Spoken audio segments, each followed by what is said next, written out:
Hello everyone and welcome to my YouTube channel. Today we are going to discuss how to fix iPhone crashing after updating the iOS 18 update. For example, if you have recently installed the latest iOS 18 update on your iPhone by simply visiting the setting, and after that you have gone to general and you have to simply updated your iPhone to the latest software iOS 18, and as you have installed that iOS 18 update, you are facing the problem of iPhone crashing, which means it crashes apps on your iPhone, and it blocks any kind of app, and you are facing problem related to that. Then how you can fix that? For this, what you have to do, you have to simply watch this video completely.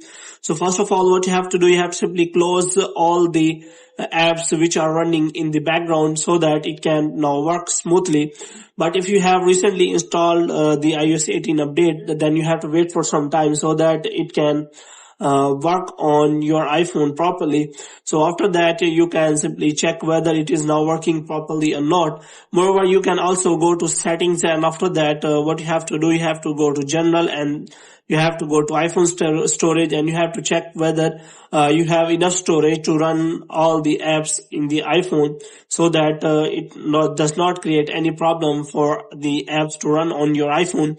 But if the problem is still there, then you can also give a feedback to the Apple developer so that they can ask the user to find any kind of problem, so that if you give feedback related to that problem of crashing, then it will be solved in the next update. So hope you have liked this video. If you get more videos like this, you can subscribe our channel.